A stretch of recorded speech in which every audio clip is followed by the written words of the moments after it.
Nós temos apenas mais um convidado remoto e eu vou passar a palavra para ele. Está o senhor Pablo Nunes, coordenador do projeto Rede de Observatórios da Segurança.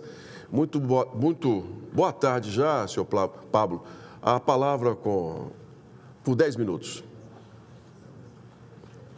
Muito obrigado, prezados senadores, prezadas senadoras, bom dia. Gostaria, em primeiro momento, agradecer pela oportunidade de estar aqui participando dessa sessão. Eu gostaria de iniciar minha fala parabenizando essa casa por realizar o encontro de hoje e por todo o longo processo de construção do texto aqui em debate. Eu acompanho esse processo da construção do texto desde o seu início e não poderia iniciar minha fala sem salientar alguns pontos de avanço incluídos na última versão do texto.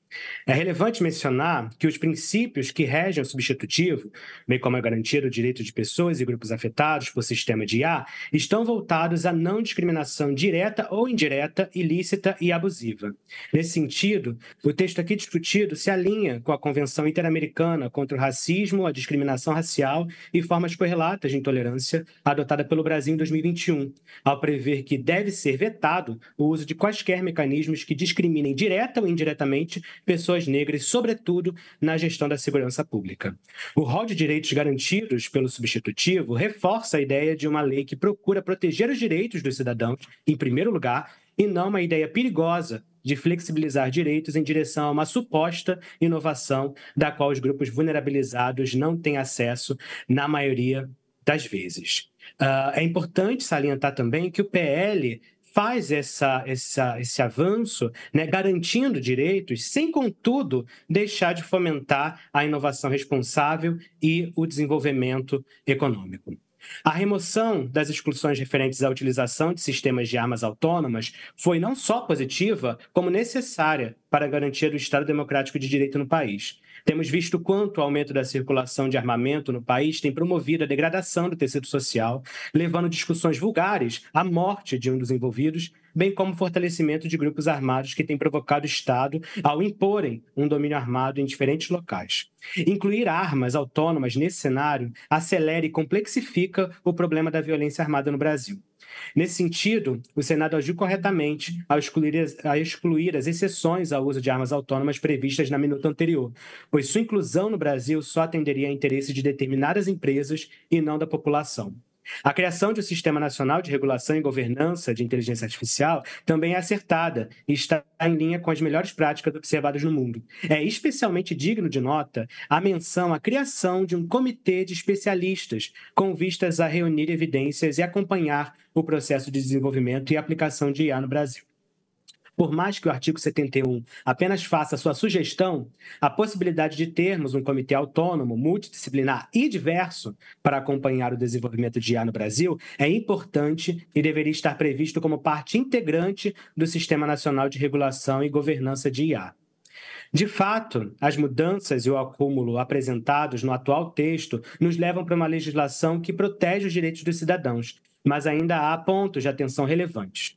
Semana passada, eu ouvi de Sueli Carneiro a seguinte pergunta: é eticamente aceitável um projeto de país que deixe para trás a maior parcela da população?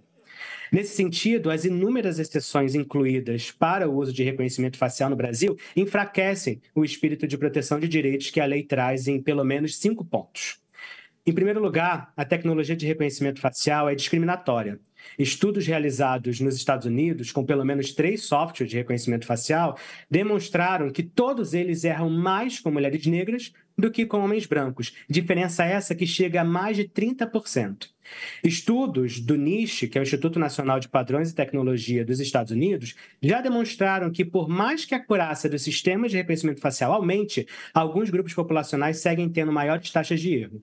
O Google, que ficou marcado pelo caso em que sua IA identificou pessoas negras como gorilas, relatou que até o presente momento não encontrou solução para o racismo algorítmico e, por isso, não é permitido etiquetar gorilas em sua plataforma de imagens. Dados monitorados pelo Panoptic, projeto que eu coordeno, revelam que houve ao menos no Brasil 17 casos de detenção injustas com o uso de reconhecimento facial, sendo a maior parte dessas pessoas negras. Os casos são dramáticos e revelam o perigo de uso dessa tecnologia, principalmente quando se desdobram em casos de agressão e conduções vexatórias. O caso do João Antônio, que todos nós conhecemos, torcedor sergipano, que foi erroneamente apontado como um criminoso, ilustrou claramente o uso dessa tecnologia, levando o governador a interromper o uso, né, do reconhecimento facial no Estado. 2, né, o uso do reconhecimento facial não resolve nossos problemas na segurança pública. Em um país com uma população carcerária de mais de 800 mil presos e que cresce ano após ano, é uma mistificação imaginar que aumentar ainda mais o número de presos é a solução. Décadas de encarceramento em massa só nos levaram ao fortalecimento das organizações criminosas que hoje estão presentes em todo o território nacional e se expandindo para outros países. Quando analisamos o perfil dos presos por reconhecimento facial, com os poucos dados que temos atualmente, vemos que a grande maioria são presos por questões relacionadas à pensão alimentícia ou tráfico de pequenas quantidades de drogas, ou seja, crimes sem violência que poderiam ser tratados de maneira distinta à pena de privação de liberdade. Os estados que usam reconhecimento facial atualmente não registraram reduções significativas em seus indicadores criminais após a adoção da tecnologia. Copacabana, por exemplo, que usou pela primeira vez a tecnologia em 2019, registrou um aumento de roubos e furtos durante o uso da tecnologia, mostrando que as câmeras não são eficazes para reduzir crimes que atingem a população. Em terceiro lugar, a tecnologia é excessivamente falha. Análises realizadas por diferentes organizações e centros de pesquisa revelam que a tecnologia tem limitações referentes à qualidade das imagens capturadas, iluminação e posicionamento da pessoa monitorada, aumentando exponencialmente as possibilidades de erro no reconhecimento. As taxas de acurácia mensuradas em contextos controlados não podem ser compreendidas como confiáveis para mensurar os riscos para a população, uma vez que sua aplicação se dará sob condições desafiadoras.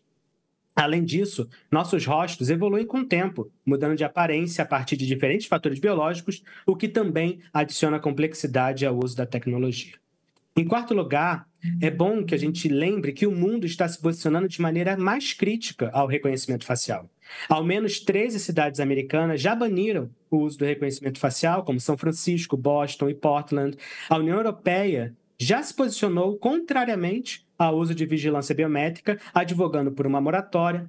A Justiça Argentina já proibiu o uso de reconhecimento facial após uma série de casos de erros, né? A Organização das Nações Unidas enviou um pedido em 2020 a todos os governos do mundo para que se estabeleça uma moratória sobre o uso da tecnologia de reconhecimento facial, reconhecendo a possibilidade de uso indevido da tecnologia para violar direitos.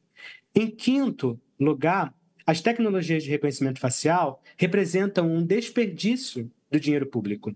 Enquanto essas tecnologias falhas são adquiridas por estados e municípios no Brasil, há serviços públicos essenciais que estão sendo negados à população. Cidades do interior da Bahia, que receberam câmeras de reconhecimento facial, cobrem pelo menos de 5% dos domicílios com saneamento básico adequado. Cidades de Goiás, com índices baixos de fornecimento de luz elétrica de qualidade e asfaltamento de vias, também estão recebendo câmeras. Esses recursos seriam muito melhor gastos em saúde e educação da população. Por fim, eu gostaria de mencionar, além do reconhecimento facial, as inclusões nos incisos 9º e 11º do artigo 14 de estudos analíticos de crime e reconhecimento de emoções, como sistemas classificados como alto risco, né? Tanto software de policiamento preditivo quanto algoritmos de reconhecimento de emoções também são vistos de maneiras mais críticas, né, na conjuntura internacional e produzem, né, vieses importantes que não podem ser aceitos dentro, né, de uma legislação como a que está sendo discutida agora, que garante direitos para a população. Para garantir, então, que essa regulação de IA brasileira inclua a população negra e vulnerabilizada na construção de um projeto de país, é necessário que não se aceite que vieses e discriminações algorítmicas sejam entendidos como mal menor ou como efeitos colaterais em prol do desenvolvimento técnico-científico. O resultado de não incluir no centro dos debates o racismo que estrutura nossas relações sociais é bem conhecido nesses séculos de história brasileira. Temos, então, a chance de desenhar um futuro para o país que seja mais justo e que não discrimine populações que historicamente são violadas em seus direitos. Obrigado pela oportunidade e bons debates a todos e a todas.